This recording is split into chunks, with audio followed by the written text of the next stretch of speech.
primeira epístola de Pedro, capítulo 2, os versículos do 1 até o 10. Despojando-vos, portanto, de toda maldade e dolo, de hipocrisia e invejas e de toda sorte de maledicências, desejai ardentemente, como crianças recém-nascidas, o genuíno leite espiritual, para que, por ele, vos seja dado crescimento para a salvação. Se é que já tendes a experiência de que o Senhor é bondoso, chegando-vos para ele, a pedra que vive, rejeitada, sim, pelos homens, mas para com Deus, eleita e preciosa. Também, vós mesmos, como pedras que vivem, sois edificados casa espiritual para ser de sacerdócio santo, a fim de oferecer de sacrifícios espirituais agradáveis a Deus, por intermédio de Jesus Cristo. Pois isso está na Escritura: eis que ponho em Sião uma pedra angular, eleita e preciosa, e quem nela crer não será de modo algum envergonhado. Para vós outros, portanto, os que creem, é a preciosidade, mas para os descrentes, a pedra que os construtores rejeitaram, essa veio a ser a principal pedra angular, e pedra de tropeço e rocha de ofensa. São estes os que tropeçam na palavra, sendo desobedientes, para o que também foram postos.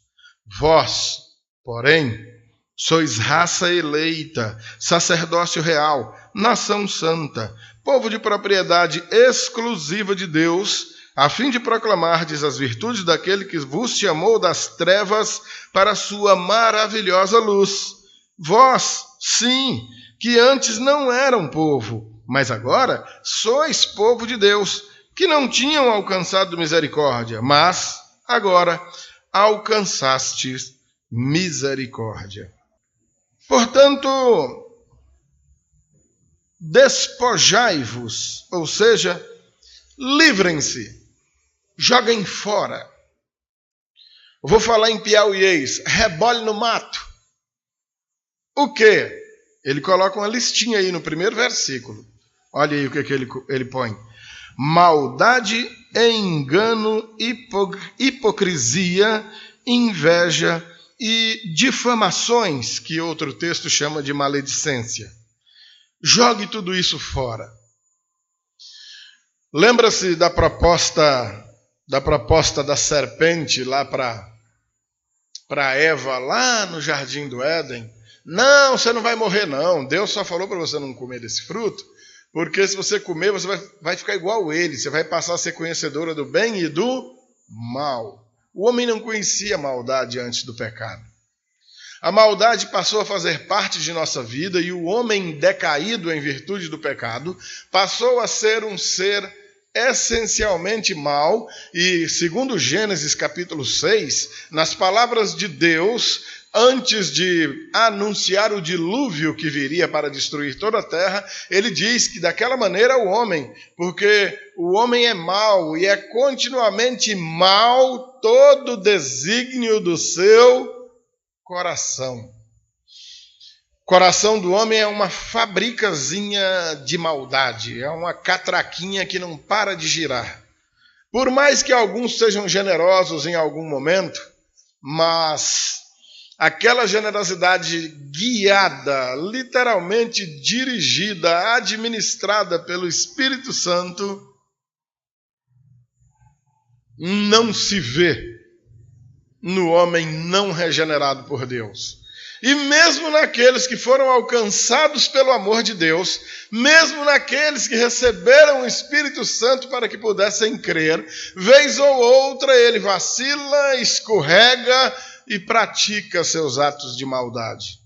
Evidentemente que de diferente, esse sente o incômodo provocado pelo Espírito Santo, isso causa nele dor, isso causa nele incômodo, por assim dizer, e ele recorre a Deus arrependido e é, então, perdoado pelo Senhor, que tem a misericórdia sem fim.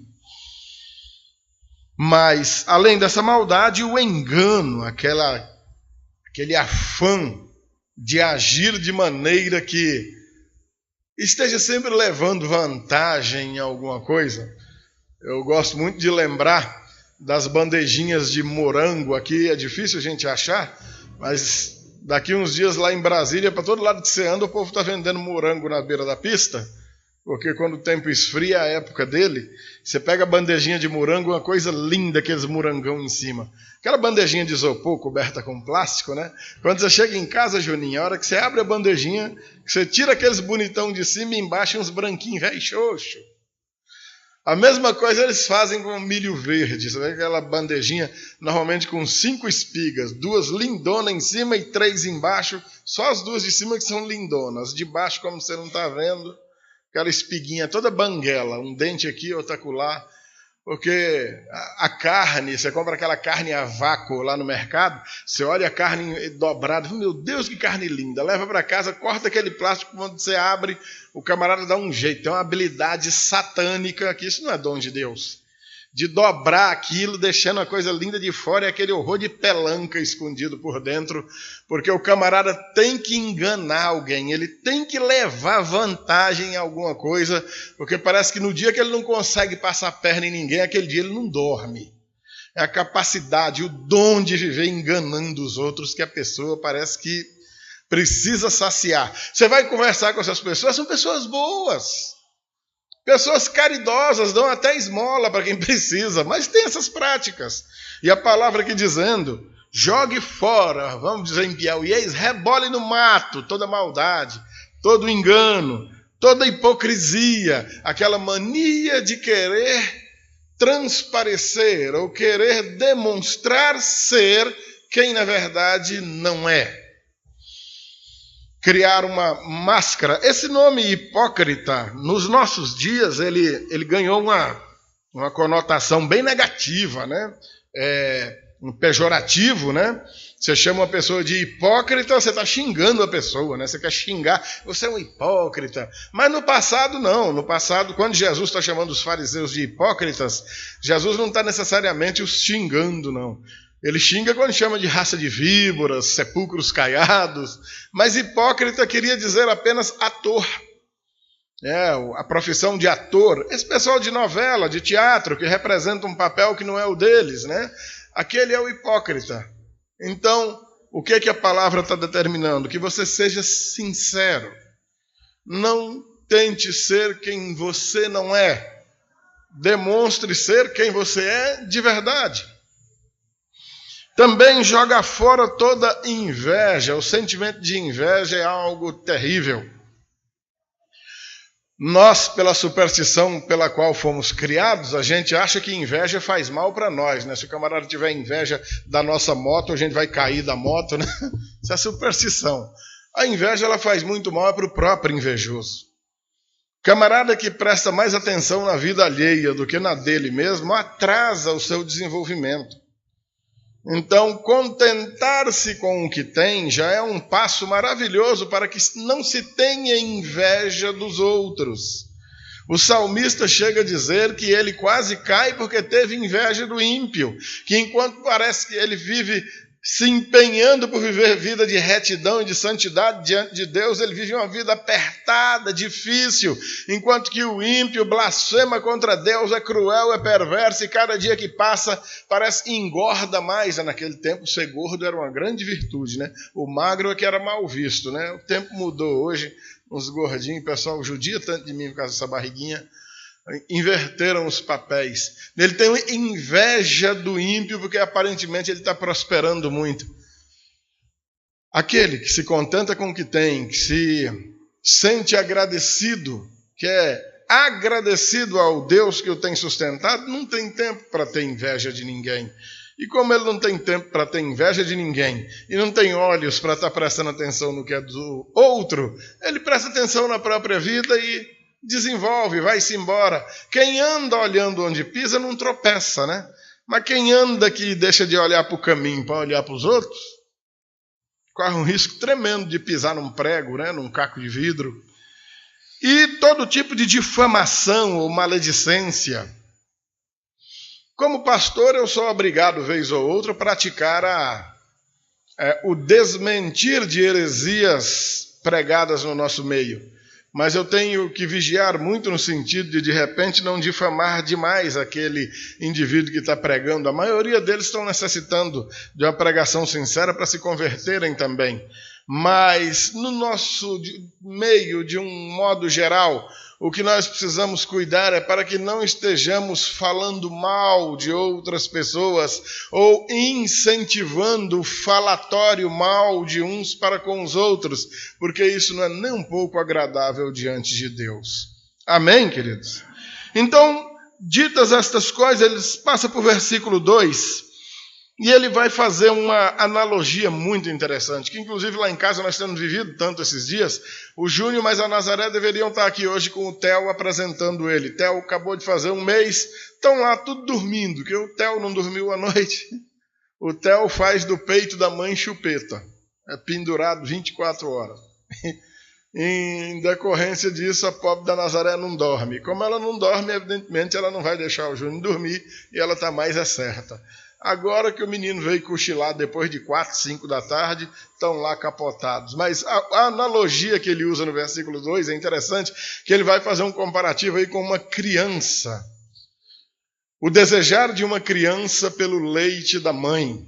Falando de uma criança saudável, né? Como é que ele vai dizer? Desejar ardentemente, como crianças recém-nascidas, o genuíno leite espiritual. Não... Esse leite aqui, não como Paulo fala lá em 1 Coríntios capítulo 2, lá ele está falando da infantilidade de alguns irmãos. Aqui não é isso que ele está fazendo, o autor o Pedro não está usando da mesma maneira. Ele está falando para que, olha só, tal qual uma criança recém-nascida deseja o leite da mãe. A criança recém-nascida, além do leite da mãe, o que mais ela toma? Nada. O que mais ela tem para fazer na vida? Além de chorar e fazer cocô? Só mamar. Por isso, está lá meu neto, que não tem outro serviço na vida a não ser sugar a pobre da mãe. A Nazaré só está o cabelo. Se der um vento, carrega ela. Porque o Theo está lá agarrado, porque é o serviço que ele tem para fazer, só esse, mamar. Mais nada. Aí Pedro ele faz essa analogia, tal qual o bebê recém-nascido deseja o leite da mãe, que nós também estejamos desejando, né? Para que nós também estejamos desejando, desejar ardentemente como crianças recém-nascidas o genuíno leite espiritual, para que por ele vos seja dado crescimento para a salvação.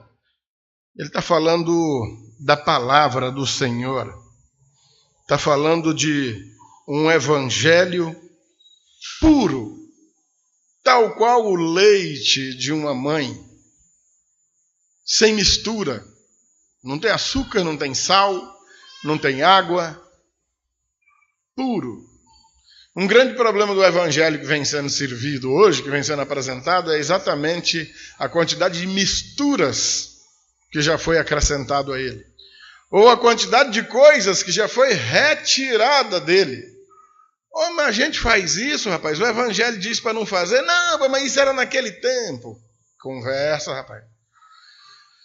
A gente vai fazer isso aqui, tá bom? O evangelho não manda fazer. Não, mas isso era naquele tempo. Hoje a gente pode fazer. O evangelho é puro. E ele é simples. E a sublimidade do evangelho precisa nos cativar. Tal qual o leite da mamãe é puro, o evangelho que nós vivemos também precisa ser. Para que por meio dele haja crescimento. Esse bebê só vai crescer porque mama. Se tirar o leite, ele vai adoecer, vai definhar e vai morrer. O mesmo vai acontecer com o crente que não se alimenta. Já que provaram, como diz o verso 3, da bondade do Senhor. Versos de 4 a 6, a metade do 5, 4 e 5, vai dizer que chegando-vos para ele aqui é Jesus, tá, meus amados? Chegando-vos para ele, a pedra que vive. Em outro trecho da Escritura, Jesus já se apresentou assim, como pedra viva. rejeitada sim pelos homens, mas para com Deus eleita e preciosa. Também vocês mesmos, como pedras, presta atenção, como pedras que vivem, sois edificados casa espiritual, para ser de sacerdócio santo. Se a construção é uma só, o prédio é um só. A pedra principal é o Senhor Jesus. Você, eu, somos todos pedras desse templo, dessa casa espiritual do Senhor, uma vez estando nele. Porque sem ele nada poderemos fazer. Ele é caminho, ele é a verdade, ele é a vida. Fora dele nós estamos mortos. Se ele é o caminho, fora dele nós estamos desencaminhados.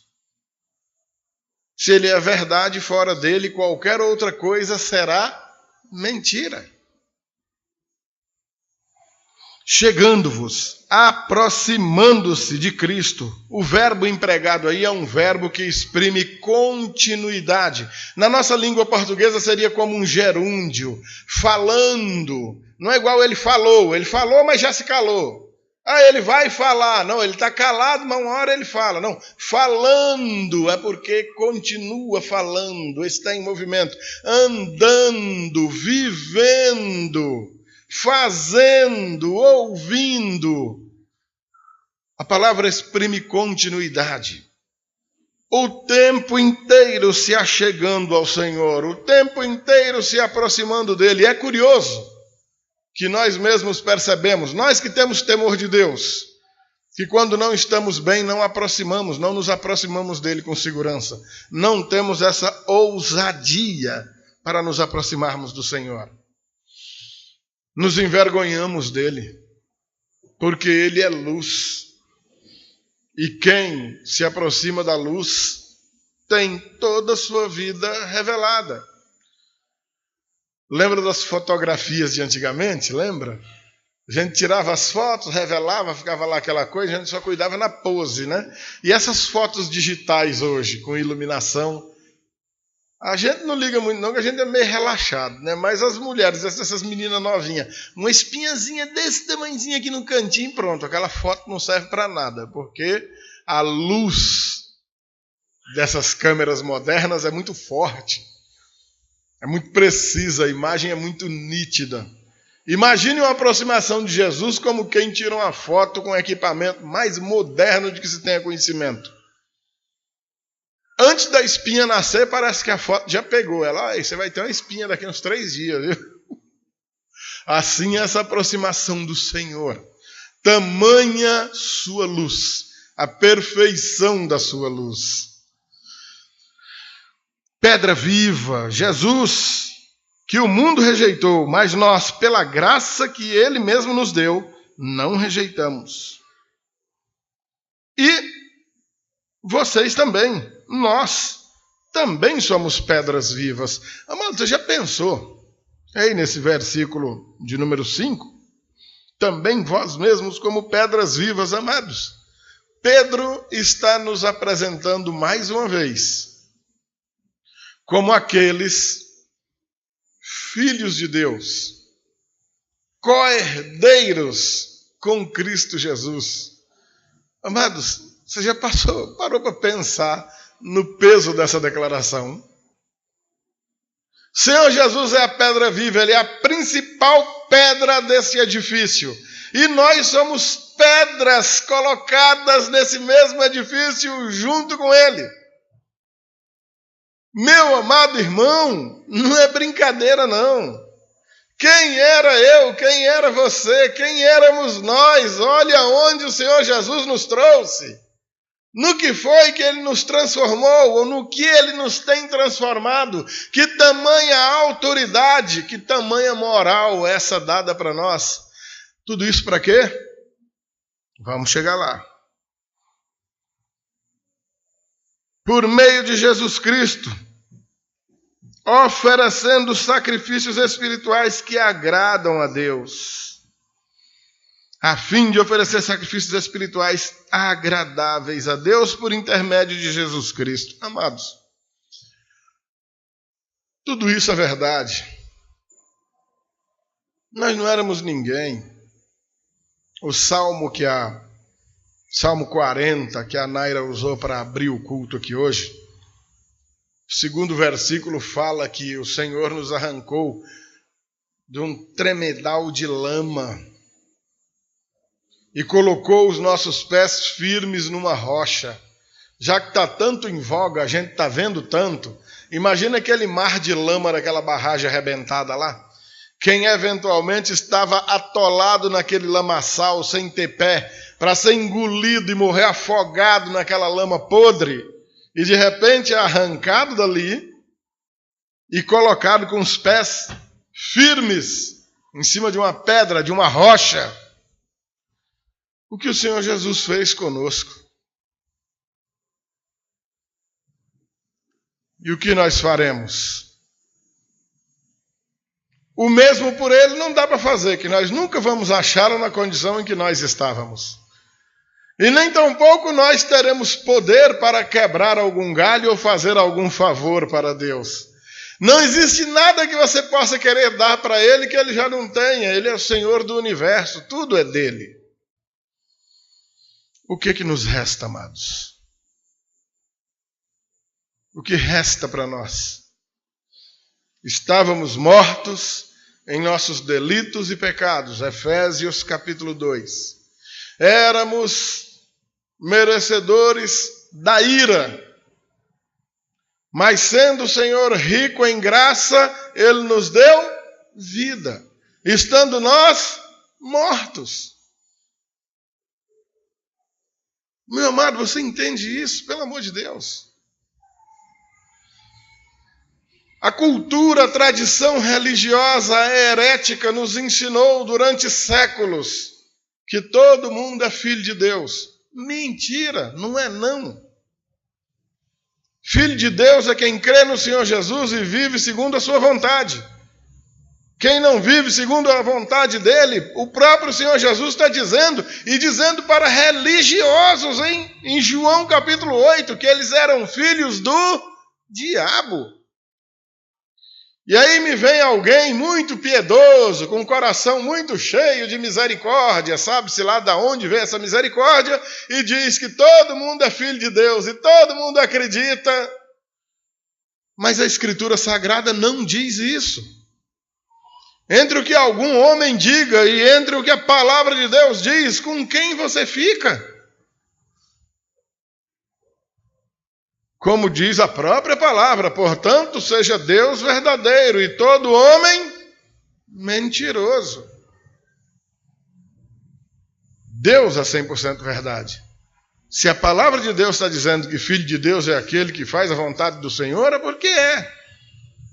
Esse papo furado que todo mundo é filho de Deus é uma enganação diabólica para fazer com que todo mundo pense que existe alguma parcela de bondade na pessoa, mesmo alheia à vida que há em Cristo Jesus.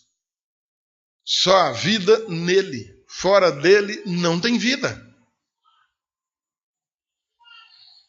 Por isso, somos como pedras que vivem, edificados, casa espiritual, para ser de sacerdócio santo, a fim de oferecer sacrifícios espirituais agradáveis a Deus, em Cristo Jesus. Caso contrário, não vai ter sacrifício espiritual agradável a Deus, feito da nossa parte de jeito nenhum. Versículo 6 e um bom pedaço do 7. Ele vai citar profecias do livro de Isaías, vai citar trecho dos Salmos, e vai dizer que, como dizem as Escrituras, ponho em Sião uma pedra angular escolhida, para grande honra, quem confiar nela jamais será envergonhado. Sim, vocês, os que creem, reconhecem a honra que lhe é devida. Ou seja, para vós outros, portanto, os que creem, é a preciosidade. Agora, a metade do versículo 7 para frente. vem a menção desonrosa, a parte triste. Olha como diz: mas para os que não creem, a pedra que os construtores rejeitaram se tornou a pedra angular, e também ela é pedra de tropeço, rocha de escândalo, ou rocha que faz pessoas caírem. Tropeçam porque não obedecem à palavra e, portanto, se deparam com o destino planejado para elas, o destino de perdição. Há um contraste aqui entre a vida de quem crê e a vida de quem não crê. Aqueles que creem não creem porque são mais bonitos que os outros, não. É porque foram alvos da graça de Deus. O próprio Deus lhes concedeu que cresce. Meu amado irmão, minha amada irmã, você que está aqui hoje, você que está aqui agora ouvindo essa mensagem, você não veio aqui assistir um espetáculo, eu não sou engraçado, aqui não é um circo. Os céus se moveram para que você saísse de casa e tivesse sentado aqui hoje para ouvir essa palavra. Você já é um alvo da graça de Deus. A graça de Deus já tem agido na tua vida, ela tocou esse teu coração. Tem parcela de Deus em você, Deus tem colocado do seu Espírito Santo em você, para que você entenda a palavra que lhe é pregada. E é por esse mesmo Espírito que você recebe força suficiente para obedecer ao Senhor. Se apartar do que não lhe agrada e fazer de todo o seu coração aquilo que é agradável ao Senhor. Isso requer de nós um certo empenho. Não para nos achegarmos a Deus, porque se dependesse da nossa força, a gente não ia a Ele, mas nem amarrado. Vamos a Ele, porque a graça dele nos concede ir. Amém, amados? Mas para esses outros, a pedra que os construtores rejeitaram, e quem é a pedra? Jesus. Se tornou pedra de tropeço. Aquela pedra, aquela mesma que serviu para que quando um foi arrancado do lamaçal e fosse colocado com os pés firmes na rocha, onde não escorrega, não afunda. Essa mesma rocha que salva um, faz com que o outro tropece. Deus é amor, Ele é misericordioso, Ele é bondoso, mas Ele é justo, Ele é juiz. E o julgamento dele não é igual dessas autoridades que a gente vê na televisão aí, não. Um puxa para o partido dele, o outro puxa para o que paga mais, o outro puxa para aquele, o outro puxa para acolá. O julgamento de Deus é justo. O dele é reto. O dele é perfeito. E não existe homem que possa requerer dele absolutamente nada. Se ele, nessa rocha, firma uns por amor, por misericórdia, graça pura, Ele mesmo, soberanamente, nessa mesma rocha, faz com que outros tropecem. Corações duros, empedrecidos, donos de si, egoístas.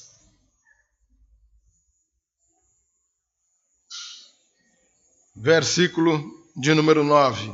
Mais uma vez, um contraste. Contraste grande, né? Por sinal, não é pequeno, não.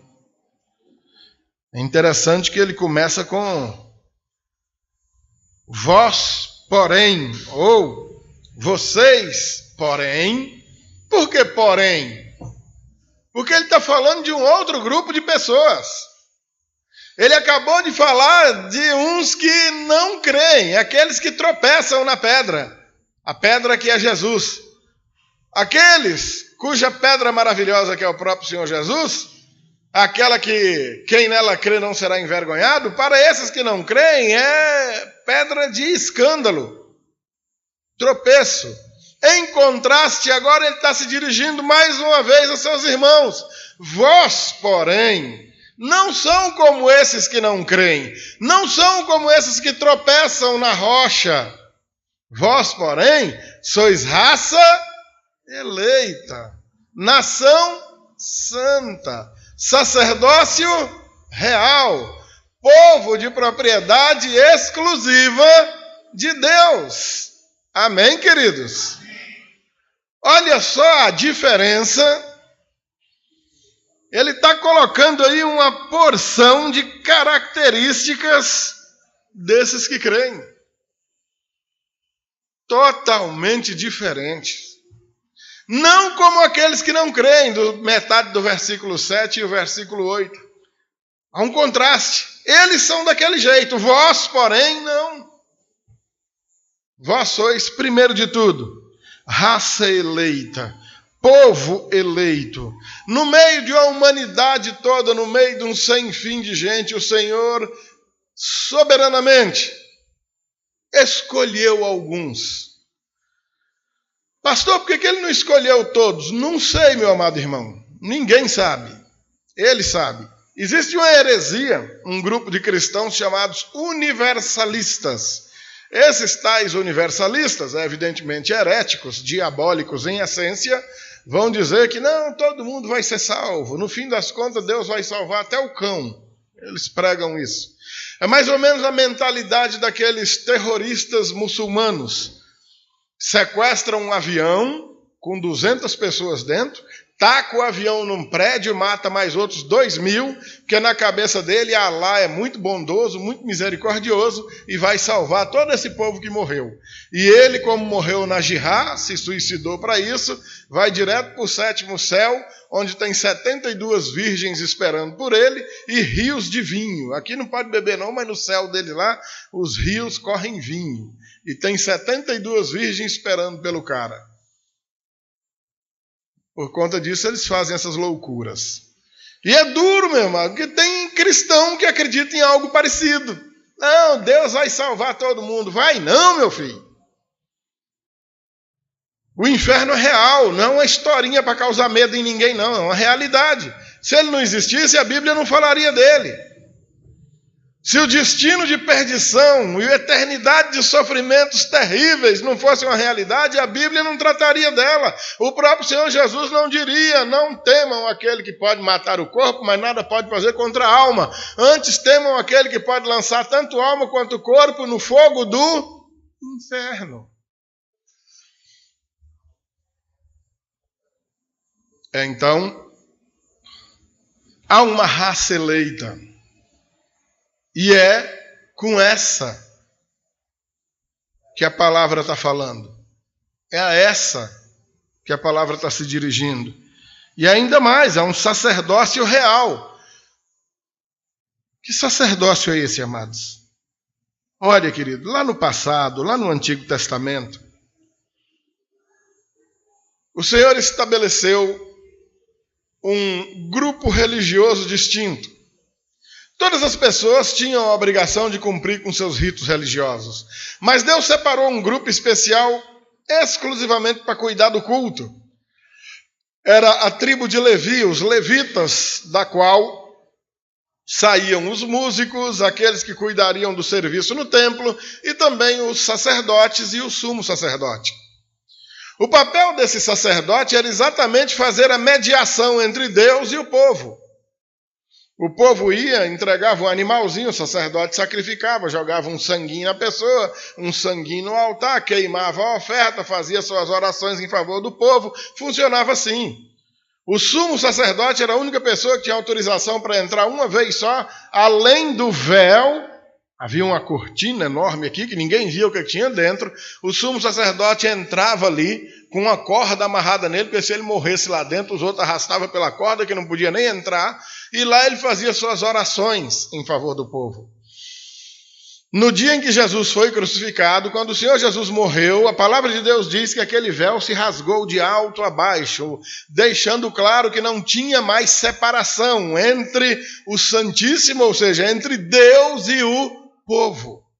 A figura do sacerdote, aquele antigo sacerdote, acabou, não tem mais, não precisa mais de sacerdote. Não obstante, todos os crentes passaram a ser sacerdotes. O chamado sacerdócio de todos os crentes. Vós sois raça eleita, sacerdócio real. Agora, nós mesmos vamos a Deus, sem precisar de sacerdote nenhum, nem do sumo sacerdote, nem de nenhum sacrifício de nenhum animal, porque depois do sacrifício do próprio Senhor Jesus, não adianta mais matar sapo, cururu, gato preto, galinha preta, bode, acabou. O sacrifício de Jesus é único o suficiente e não há sacrifício que possa ser maior do que o sacrifício de Jesus.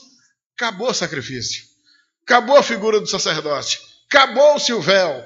E todos nós vamos diretamente a Ele agora. Amém, queridos?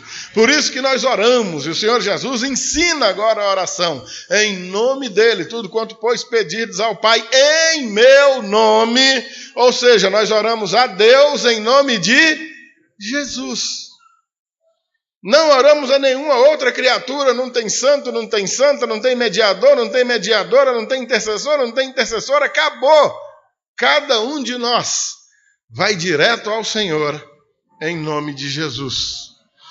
Ainda, nação santa, não necessariamente uma nação país, um gentílico, mas agora essa nação diz respeito a um grupo de pessoas que agrega, que congrega gente de todos os povos, todas as línguas, todas as nações, todos os gentílicos, gente do planeta inteiro, de qualquer canto do mundo, em todas as épocas, que tenham recebido Jesus como Senhor e Salvador de suas vidas. Esses são os que compõem essa nação santa. Amém, queridos? Também conhecida pelo nome de igreja. Amém? E povo de propriedade exclusiva de Deus. Amados, o que vem a ser algo exclusivo? Algo que não se divide. Irmã, você que tem seu marido aí, esse marido é só teu, né? Isso quer dizer que ele é exclusivamente teu. Maridos, você que tem sua esposa, essa mulher é só tua, né? Isso quer dizer que ela é exclusivamente tua, não é isso? Vocês já viram algum carro passando aí na rua escrito na porta, uso exclusivo em serviço? Já viram, não já? A serviço da prefeitura tal, uso exclusivo em serviço. Aquilo quer dizer que se você pegar o camarada passeando na praia com aquele carro e fizer uma denúncia, olha, o carro da prefeitura tal, o carro da Cepisa, o carro da polícia, o pessoal estava passeando na praia, o responsável por aquele veículo está enrolado, né? Por quê? Porque ele foi feito para ser usado exclusivamente com aquele fim. Esse povo ao qual a Escritura está se referindo aqui é de propriedade exclusiva de Deus. Nós somos dele, ovelhas do seu pastoreio, rebanho de Deus. Se nós somos de Deus, não existe outro ser nenhum que faça uso de nós. Amém, queridos? A carne, o pecado, o mundo, o diabo, nada mais exerce qualquer poder ou qualquer autoridade sobre esse povo que é de propriedade exclusiva de Deus. É Deus que te sustenta, é Ele quem te guarda, é Ele quem cuida de você. E se Ele é teu Senhor, é Ele quem te usa. Que é isso, pastor? Não quero ser usado por ninguém, não. Ô, meu irmão, estamos falando de Deus. Você lembra que você estava morto e Ele te deu vida? Logo, sem Ele, você continua morto. Se você só tem vida estando nele, você é servo dele.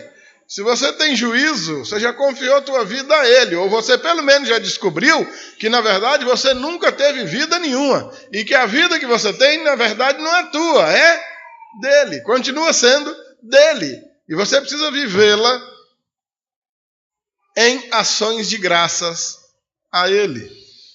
Amém, querido? O verso 9, o verso 10, aliás, a segunda parte do verso 9. Então, vós sois raça eleita, sacerdócio real, nação santa, povo de propriedade exclusiva de Deus. Mas aí o versículo tem uma segunda parte, com uma finalidade, né? Nós somos tudo isso, mas para quê? Como diz a segunda parte do verso 9. A fim de... tem uma finalidade. A fim de anunciar ou proclamar. A fim de proclamar as virtudes de Deus. É muito bonito a gente ler que somos raça eleita, sacerdócio real, nação santa, povo de propriedade exclusiva de Deus. Como eu sou importante, hein? Mas a fim de... Existe uma finalidade. Existe um motivo para tudo isso. Existe um objetivo. Proclamar as virtudes de Deus. Caso contrário, continuaremos sendo inúteis. Deus fez de nós tudo isso que a gente citou aqui, mas com uma finalidade bem específica. Anunciar as virtudes do Senhor diz respeito a viver uma vida para Ele, não para nós mesmos. Não tem espaço para egoísmo. Lembra-se lá do versículo 1 de toda aquela coisa que Ele mandou jogar fora? Despojando-os, ou seja, livrando-se de toda maldade, engano, hipocrisia, inveja, difamações. E aí ele deu uma resumida boa, cabia muita coisa aí ainda. Essa é a finalidade, amados. A igreja precisa ser vista com esse fim. A igreja precisa ser identificada no mundo com essa característica. E quando eu digo a igreja, eu não estou falando do pastor, não. A referência não é o pastor. O pastor aqui apenas é aquele que na hora que ataca chega, é o primeiro que apanha. Só isso. É a única vantagem que nós temos. Se chegar alguém aqui, eu vou matar aqueles crentes, a primeira coisa que o terrorista pergunta, quem é o pastor disso aqui? É aquele buchudinho, barbudinho da camisa vermelha ali. Sou o primeiro a entrar na bala. Só isso. É a única vantagem que eu levo diante de vocês. Evidentemente, um pastor pode derrubar uma igreja, com toda certeza. Mas na hora de levantar, levantamos juntos. Evidentemente que um pastor pode cuidar para que ela não caia. Mas todos nós juntos trabalhamos nessa manutenção. A igreja não sou eu, a igreja não são essas paredes, a igreja são vocês, a igreja somos nós. Amém, queridos? Encerramos com o verso 10. Essas ações de graça são indispensáveis, amados, porque antes vocês nem tinham identidade como povo, agora são povo de Deus. Olha só, que coisa linda, hein? Antes, vocês não eram povo, mas agora são povo de Deus. Não tinham alcançado misericórdia, mas agora alcançastes misericórdia. O Deus misericordioso chegou a nós.